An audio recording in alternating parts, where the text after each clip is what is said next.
کریم ارشاد فرماتے ہیں ما قدر اللہ حق قدرہ، لوگوں نے اللہ کی قدر کا حق ادا نہیں کیا جیسا کہ اللہ کی قدر کا حق تھا۔ حدیث قدسی ہے، اللہ تعالیٰ فرماتے ہیں انسان مجھے گالی دیتا ہے۔ صحابہ حیران ہوئے کوئی اللہ تعالیٰ کو بھی گالی دے سکتا ہے؟ تو رسول اللہ علیہ السلام فرماتے ہیں، اللہ فرماتے ہیں جب وہ زمانے کو گالی دیتے ہیں نا، ہم میں سے اکثر لوگ یہ دور ہی بڑا پیڑا آ گیا، ہم اکثر یہ جملہ استعمال کرتے ہیں، تقیہ کلام ہے ہمارا، زمانے کو برا مت کہا کرو کیونکہ اللہ فرماتے ہیں انا الدہر، میں خود زمانہ ہوں۔ دوسرا فرمایا آدم کا بیٹا مجھے گالی دیتا ہے جب کہتا ہے کہ اللہ کی اولاد ہے، اس لیے اللہ کی قدر کا حق ادا نہیں ہم کر سکے جن لوگوں نے اللہ کی قدر کا حق ادا کیا۔ سورہ انفال میں اللہ فرماتے ہیں انما المؤمنون الذین اذا ذکر اللہ وجلت قلوبہم، باقی معاملات تو بعد کی بات ہے، ان کے بیٹھے بیٹھے کانوں میں صرف اللہ اتنی صدا سنائی دے وجلت قلوبہم، ان کے دل لرز جاتے ہیں، کانپ جاتے ہیں۔ یہ ہے ایکچول اللہ کی قدر کا حق ادا کرنا۔ اللہ ہمیں اپنی قدر کا حق ادا کرنے کی توفیق نصیب فرما دیں۔ 17واں پارہ سورۃ الحج، 10ویں اور آخری رکوع کا آغاز۔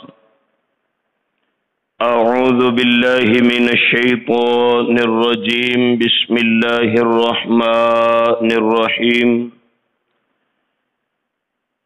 یا ایہا الناس، اے لوگو، ضرب مثل، ایک مثال بیان کی جاتی ہے، فاستمعوا لہ، اسے توجہ سے سنو۔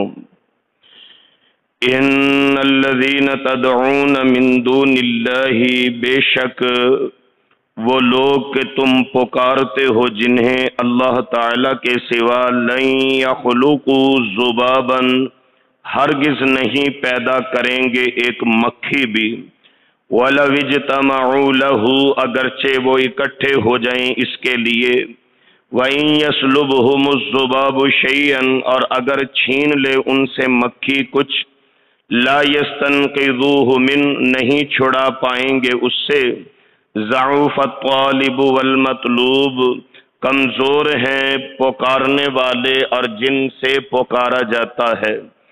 ما قدر اللہ حق قدرہ، نہیں قدر کی اللہ تعالی کی جیسا اللہ کی قدر کا حق تھا۔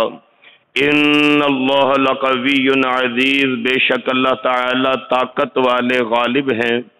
اللہ یستفی من الملائکۃ رسلا ومن الناس، اللہ تعالیٰ چن لیتے ہیں فرشتوں میں سے پیغام پہنچانے والے اور لوگوں میں سے بھی۔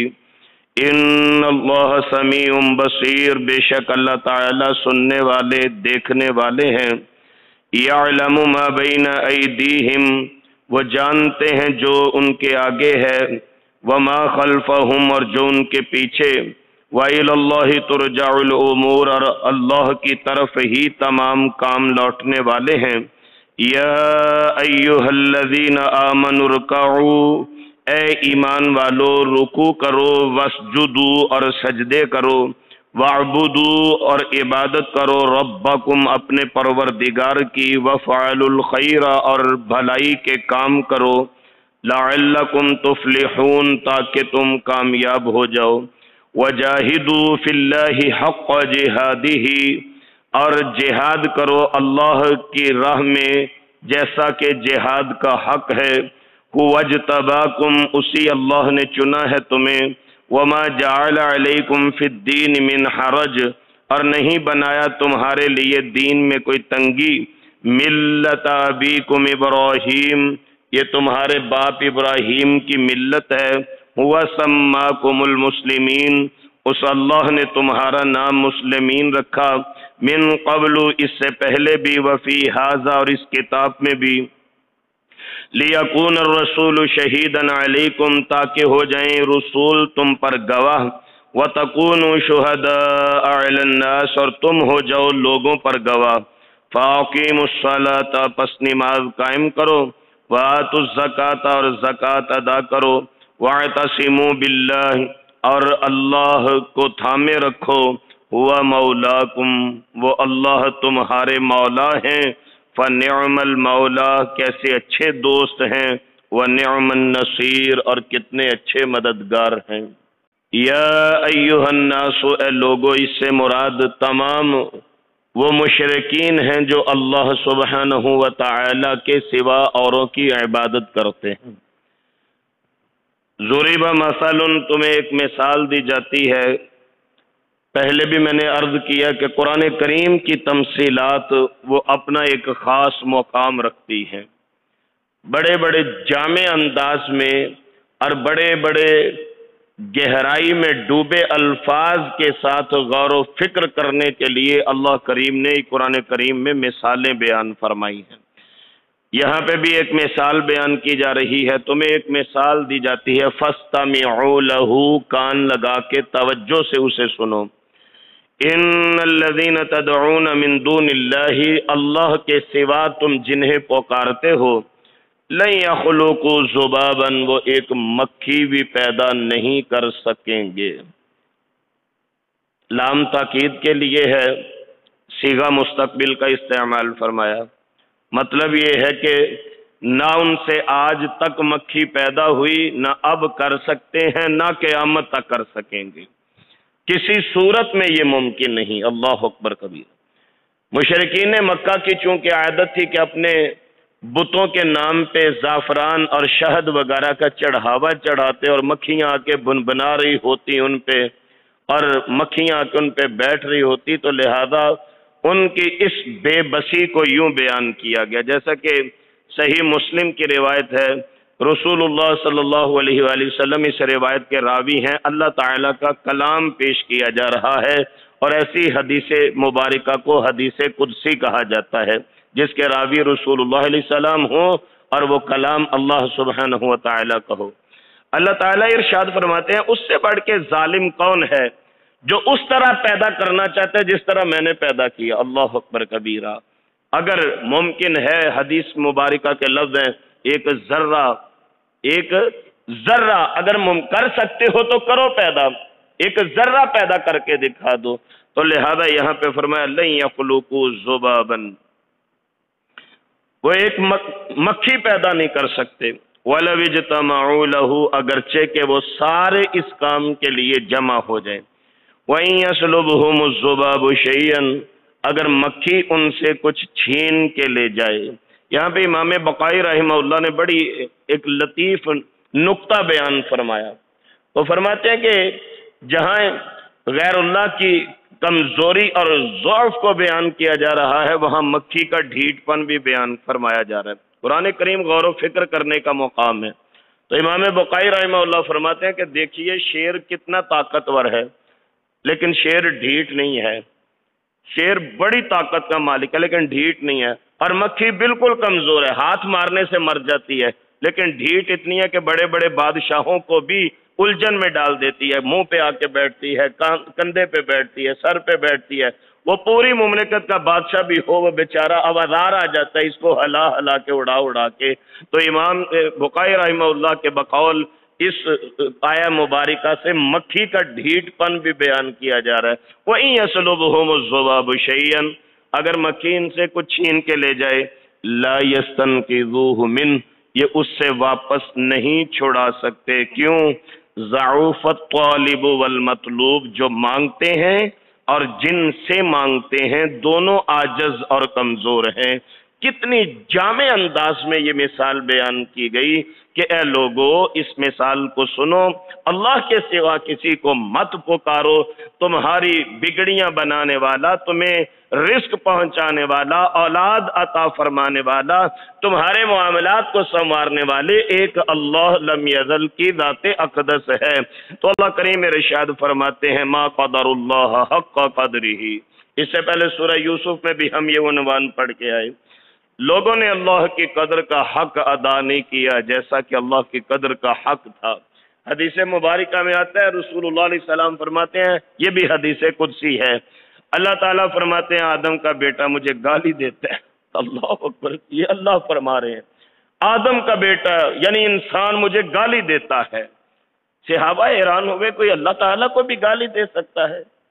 تو رسول اللہ علیہ السلام فرماتے ہیں، اللہ فرماتے ہیں جب وہ زمانے کو گالی دیتے نا، ہم میں سے اکثر لوگ یہ دور ہی بڑا پیڑا آ گیا، ہم اکثر یہ جملہ استعمال کرتے ہیں، تقیہ کلام ہے ہمارا۔ زمانے کو برا مت کہا کرو، کیونکہ اللہ فرماتے ہیں انا الدہر، میں خود زمانہ ہوں۔ زمانے کو کبھی برا مت، ہاں جو ہماری سوسائٹی میں معاشرتی برائیاں ہیں بندہ ان کا تذکرہ کر سکتا ہے، یار ہمارے اندر خیانت ہے، چوری ہے، ڈکیتی ہے، بد دیانتی ہے، وعدہ خلافی ہے، جھوٹ ہے، زنا ہے، ایسی چیزیں ہم اپنی ڈسکشن میں شامل کر سکتے ہیں، لیکن کبھی زمانے کو گالی مت دو، یہ اللہ سبحانہ و تعالیٰ کا حکم ہے۔ اور دوسرا فرمایا آدم کا بیٹا مجھے گالی دیتا ہے جب کہتا ہے کہ اللہ کی اولاد ہے، اس لیے اللہ کی قدر کا حق ادا نہیں ہم کر سکے۔ جن لوگوں نے اللہ کی قدر کا حق ادا کیا ان کی کیفیت میں نے گزشتہ سبق میں عرض کی تھی۔ سورہ انفال میں اللہ فرماتے ہیں انما المؤمنون الذین اذا ذکر اللہ وجلت قلوبہم، باقی معاملات تو بعد کی بات ہے، ان کے بیٹھے بیٹھے کانوں میں صرف اللہ اتنی صدا سنائی دے وجلت قلوبہم، ان کے دل لرز جاتے ہیں، کانپ جاتے ہیں۔ یہ ہے ایکچول اللہ کی قدر کا حق ادا کرنا۔ تو دعا کریں اللہ ہمیں اپنی قدر کا حق ادا کرنے کی توفیق نصیب فرما دیں۔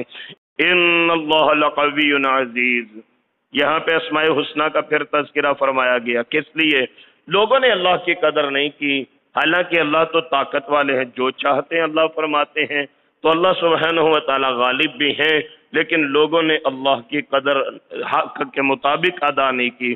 اللہ یستفی من الملائکۃ رسلا ومن الناس، فرشتوں میں سے اللہ جس کو چاہتے ہیں اپنا پیغام بھیجنے کے لیے منتخب فرما لیتے ہیں، جیسا کہ عمومی اصطلاح کے مطابق سیدنا جبریل امین علیہ السلام اللہ کا پیغام لے کے لوگوں کی طرف آتے ہیں۔ فرمایا فرشتوں میں سے اللہ چن لیتے ہیں، ومن الناس، اور لوگوں میں سے بھی اللہ چن لیتے ہیں کہ جنہوں نے اللہ کا میسج اللہ کی مخلوق تک کنوے کرنا ہو، اللہ سبحانہ و تعالی ان کا انتخاب فرما دیتے ہیں۔ تو ان اللہ سمیع بصیر، اللہ سب کچھ سننے والے ہیں، سب کچھ دیکھنے والے ہیں۔ یعلم ما بین ایدیہم وما خلفہم، جس دن ہمیں قرآن کریم کے اس جملے کی سمجھ آ گئی، 99% یقین کیجئے ہم میں سے حکم و دولیاں اور نافرمانیاں ختم ہو جائیں گی۔ 4 مرتبہ قرآن کریم میں یہ جملہ استعمال کیا گیا ہے۔ اس سے پہلے سورہ بقرہ میں بھی ہم پڑھ کے ہیں، جس کو عرف عام میں آیت الکرسی کہتے ہیں، آیت الکرسی میں بھی یہی ہے، یعلم ما بین ایدیہم وما خلفہم۔ پھر اس کے بعد آپ نے سورہ طٰہٰ میں بھی یہی جملہ پڑھا ہے، یعلم ما بین ایدیہم وما خلفہم۔ ابھی پیچھے سورہ انبیاء میں بھی یہ جملہ گزرا ہے، یعلم ما بین ایدیہم وما، اور یہ چوتھا مقام ہے سورہ حج کا۔ 4 مرتبہ اللہ کریم فرما رہے ہیں یعلم، اللہ جانتے ہیں، ما بین ایدیہم وما خلفہم، پیچھے کیا تھا آگے کیا ہے، کل والوں نے کیا کیا، آئندہ آنے والے کیا کریں گے۔ وہ غیب جو کہا جاتا ہے نا کہ اللہ جانتے ہیں، اصل وہ غیب ہمارے لیے غیب ہے، اللہ کے لیے غیب نہیں، کچھ بھی پوشیدہ نہیں، اللہ کے لیے کچھ چھپا نہیں۔ یا وہ حوادث زمانہ جو آئندہ سالوں میں آنے، نہ جانے یہ اتنی تبدیلیاں تو ابھی 10-20 سالوں میں میں اور آپ دیکھ رہے ہیں، اللہ جانے ہماری زندگی ختم ہونے تک کتنی تبدیلیاں ہم دیکھیں گے، یا ہمارے بچے کتنی تبدیلیاں معاشرے میں دیکھیں گے۔ تو یہ ہمارے لیے تو ایک ڈھکی چھپی بات ہے، اللہ یعلم ما بین ایدیہم وما خلفہم، اللہ جانتے ہیں سب کچھ۔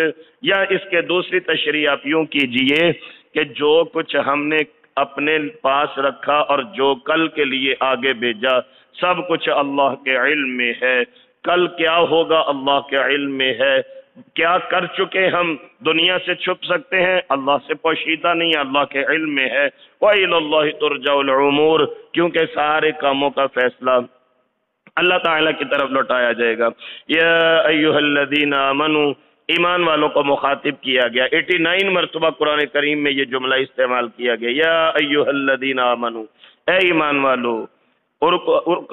ایمان والوں کو مخاطب فرمانے کے بعد فرمایا ارکعوا، رکوع کرو، اللہ کی ذات کے لیے جھکنا سیکھو، اللہ اکبر کبیرہ، جیسا کہ سیدہ مریم کو بھی کہا گیا تھا وارکعوا مع الراکعین، رکوع کرو رکوع کرنے والوں کے ساتھ۔ تو یہ رکوع کی کیفیت کیسی ہوتی ہے کہ انسان اللہ سبحانہ و تعالی کے آگے عاجزی اور انکساری کے ساتھ اپنے گھٹنوں پہ ہاتھ رکھ کے جھک جاتا ہے۔ فرمایا ایمان والو رکوع کرو، جھکا کرو، وسجدو، سجدے کیا کرو۔ اس کی تفصیل کی ضرورت نہیں، پہلے 12 مرتبہ میں نوٹ کروا چکا ہوں۔ جتنے کثرت سجود ہوں گے اتنا اللہ کا قرب نصیب ہوتا جائے گا، اور دعا کی قبولیت کے لیے سجدے کی حالت ایک بہترین ذریعہ قبولیت ہے۔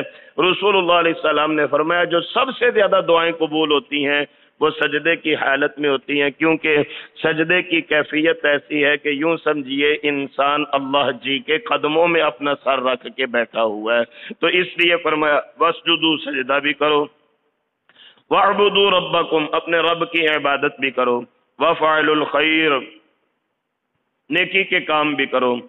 اس میں سبھی قسم کے کام، میانہ روی کرو، انصاف کرو، حسن اخلاق سے پیش آؤ، سچ بولو، باقی وہ تمام نیکیاں شامل ہو جاتی ہیں۔ نیکی کے کام بھی کرو۔ ملے گا کیا؟ ایڈوانٹیج کیا ہے؟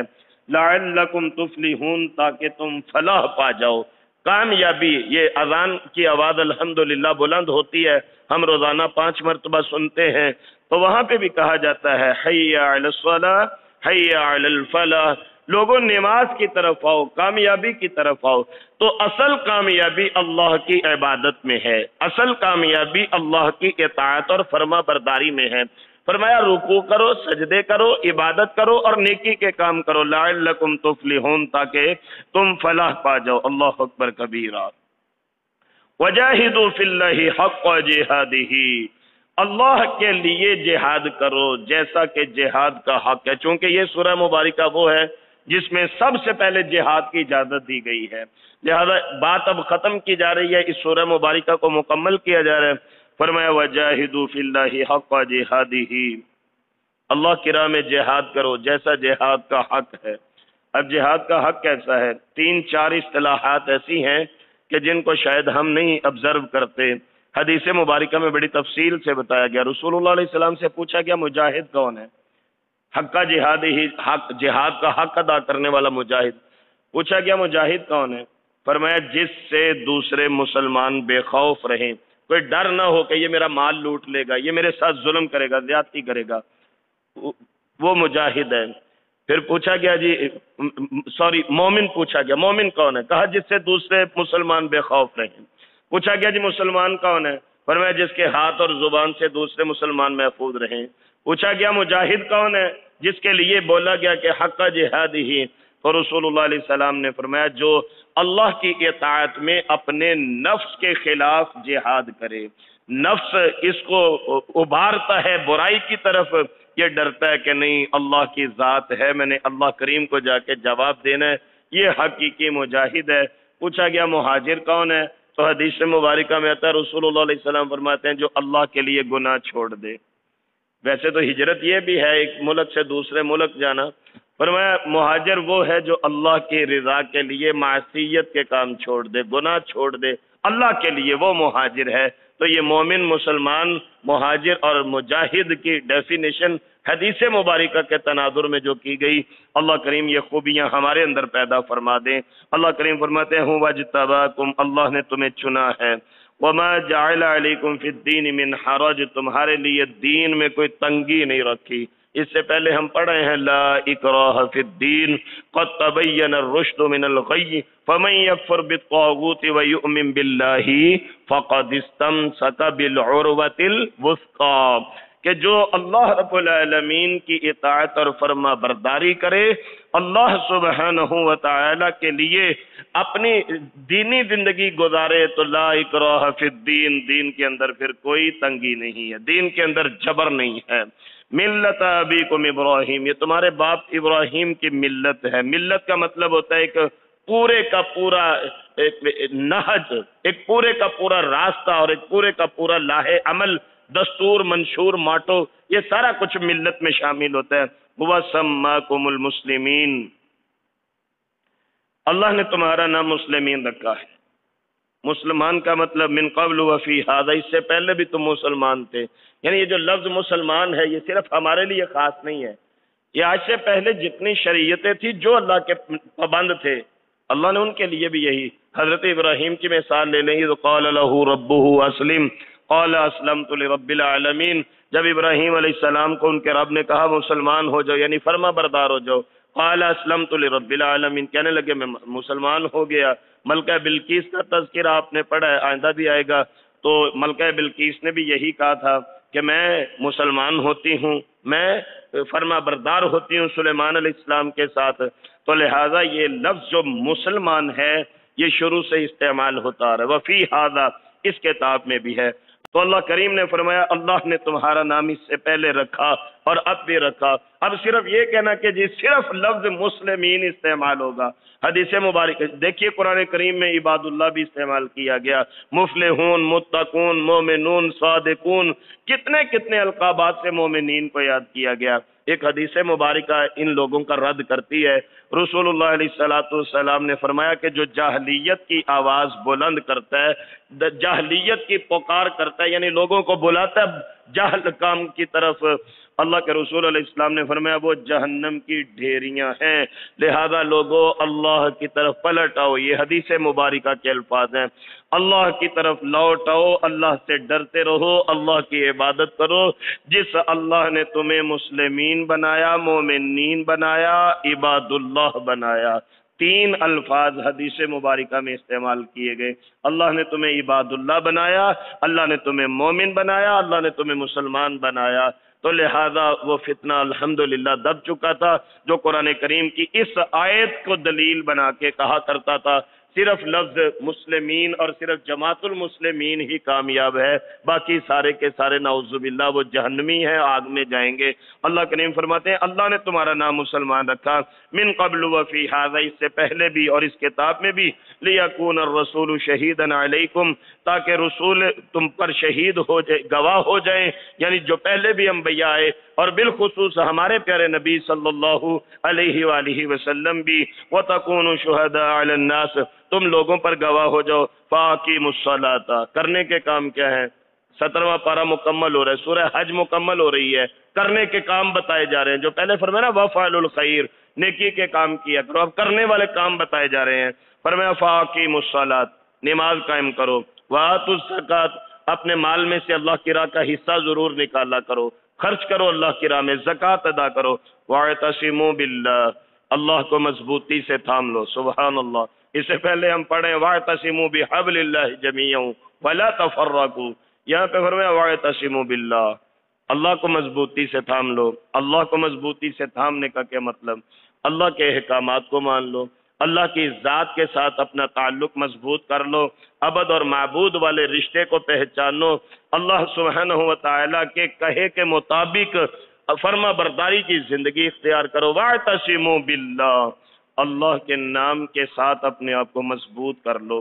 اپنی نسبت کا گزشتہ سبق میں بھی عرض کیا تھا، جس نسبت میں جس کام میں اللہ کی نسبت آ جاتی ہے خیر ہو جاتی ہے، جس کام میں اللہ کی نسبت آ جائے رحمتوں کے دروازے کھل جاتے ہیں۔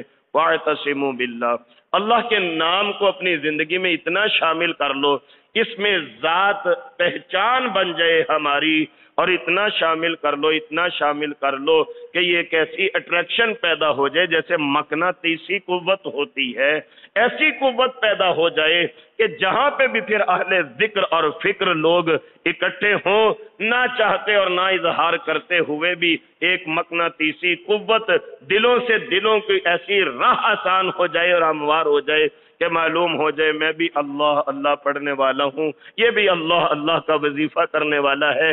واعتصموا باللہ اللہ کو اتنا مضبوطی سے تھام لو کہ تمہاری پہچان اللہ ہو جائے، ہوا مولاکم وہ تمہارے دوست ہیں، سبحان اللہ، ہوا مولاکم اللہ تمہارے ولی ہیں، اللہ تمہارے کارساز ہیں، اللہ تمہارے سرپرست ہیں، یہ سارے میننگ آ جاتے ہیں اس میں، ہوا مولاکم اللہ تمہارے مولا ہیں، فنعم المولا ونعم النصیر اللہ بہترین کارساز ہیں اور اللہ کریم بہترین مدد کرنے والے ہیں۔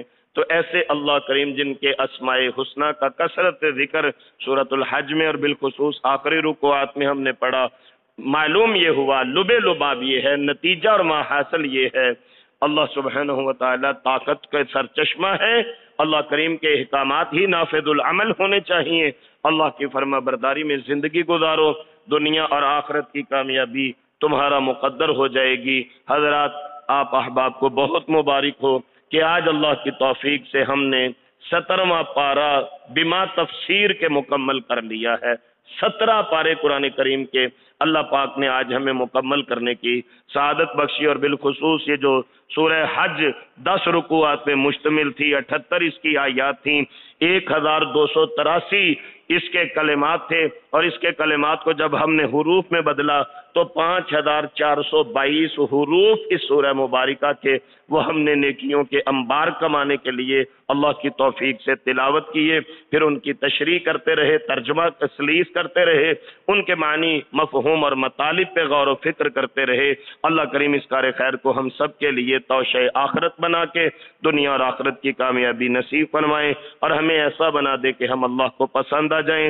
دعا کے لیے ہاتھ اٹھا لیجئے، پھر دعا کے بعد انشاءاللہ سجدہ کریں گے، چونکہ سجدہ تلاوت آج کے رکوع میں گزرا ہے، اور قرآن کریم کے یہ 15 مقامات، عمومی طور پہ یہی سنا ہے کہ 14 سجدے ہیں قرآن کریم میں، یہ جو آج ہم نے مقام پڑھا نا، یہ عمومی طور پہ یہی کہا جاتا ہے جی یہ امام شافعی کے نزدیک سجدہ ہے۔ ایسی بات نہیں، صحیح حدیث میں آتا ہے کہ رسول اللہ علیہ السلام نے فرمایا اللہ تعالیٰ نے 15 سجدے قرآن کریم میں بیان فرمائے ہیں، لہذا ان مقامات میں سے ایک مقام سجدہ تلاوت کا یہ بھی تھا جو آج ہم نے پڑھا۔ دعا کے بعد انشاءاللہ ہم سجدہ تلاوت بھی بجا لائیں گے۔ تو جن لوگوں نے دعا کے لیے درخواست کی اندرون ملک سے، بیرون ممالک سے، اللہ کریم سب کی نیک خواہشات کو اپنی رضا رحمت کے لیے قبول فرما لیں، اور دعا کیجیے کہ اللہ ہمارے لیے آسانیاں فرما دے۔ ہمارے کلاس کے ساتھی نمازی بھائی رفاقت فوجی صاحب، ان کے ماموں جان کے لیے گزشتہ دنوں میں بھی گزارش کی تھی، وہ ہسپتال میں داخل ہیں، دعا کیجیے اللہ سبحانہ و تعالی اپنی رحمت کاملہ سے بزرگوں کو صحت و تندرستی اور عافیت نصیب فرمائے۔ دیگر جتنے احباب بیمار ہیں ان کے لیے دعا کیجیے، اللہ کریم مکمل شفا کاملہ عاجلہ نافعہ عطا فرما دیں۔ جن جن بھائیوں نے، دوستوں نے، بہنوں نے دعا کے لیے درخواست کی ہے، اللہ سب کی جملہ نیک حاجات کو پورا فرما دیں۔ بسم اللہ الرحمن الرحیم، الہکم الہ واحد لا الہ الا هو الرحمن الرحیم، یا رب لک الحمد کما ینبغی لجلال وجہک وعظیم سلطانک، اللهم صل على محمد وعلى آل محمد كما صليت على إبراهيم وعلى آل إبراهيم إنك حميد مجيد، اللهم بارك على محمد وعلى آل محمد كما باركت على إبراهيم وعلى آل إبراهيم إنك حميد مجيد، ربنا ظلمنا أنفسنا وإن لم تغفر لنا وترحمنا لنكونن من الخاسرين، یا حی یا قیوم برحمتک نستغیث۔ اے اللہ کریم ہماری بہت سی دعائیں آپ کے اشارہ کن کی منتظر ہیں، فیکون فرما دیجئے۔ تمام تعریفات آپ کے لائق ہیں، اللہ کریم آپ جیسا کوئی اور معبود نہیں کہ جس سے مانگنے کا ہم تصور بھی کر سکیں۔ ہماری التجائیں، ہماری تمنائیں، ہماری دعائیں، ہماری مشکلات، ہماری حسرتیں، اللہ ہماری آہو بکا آپ کی بارگاہ میں پیش ہے، اپنی رحمت کاملہ سے مانگنے سے پہلے ہی جھولیاں خیر سے بھر دیجئے۔ اے اللہ کریم تمام تعریفات کے لائق صرف آپ کی ذات لم یزل ہے، اپنی ذات اقدس کی مہربانیاں ہمارے پہ یا اللہ نازل کرتے ہوئے اور ہمیں اپنے کرم اور فضل سے نوازتے ہوئے اللہ ہم سب کی دعاؤں کو قبول فرما لیجئے۔ حضور سرور کائنات خاتم النبیین صلی اللہ علیہ وآلہ وسلم، آپ کے اہل بیت اور صحابہ کرام، جن لوگوں نے دن رات کی محنتوں سے یہ دین ہم تک پہنچایا، وہ تمام ائمہ کرام، ہمارے بزرگ، اسلاف، محدثین، اساتذہ، جن لوگوں کی وجہ سے کلمہ حق دین اسلام ہم تک پہنچا، اللہ ان تمام نفوس قدسیات کے درجات بلند فرما دیجئے۔ حضور پاک کو مقام محمود اور وسیلہ نصیب فرمائیے۔ اے اللہ سرور کائنات امام الانبیاء صلی اللہ علیہ وآلہ وسلم کے درجات بلند فرمائیے، آپ پہ اور آپ کے اہل بیت پہ رحمتیں اور برکتیں نازل فرما دیجئے، جس طرح حضرت ابراہیم اور حضرت ابراہیم کی آل پہ رحمتیں اور برکتیں اتری، بے شک آپ تعریف اور بزرگی والے ہیں۔ اللہ اپنی رحمت کاملہ سے ہم سب کو معاف فرما دیجئے۔ ہم نے آپ کی توفیق رحمت سے سورۃ الحج 17ویں پارے تک قرآن کریم کی تفسیر آج مکمل کی، اللہ اسے اپنی بارگاہ میں قبول فرما لیجئے۔ میرے اللہ جی اپنی رحمت کاملہ سے اسے ہم سب کی طرف سے قبول فرما لیجئے۔ 17ویں پارے تک قرآن کریم کے جتنے احکامات پڑھے ہمیں عمل کی توفیق نصیب فرما دیجئے۔ ان 17 پاروں میں جتنی آپ کی ناراضگی مول لینے والی باتوں کا تذکرہ ہم نے پڑھا،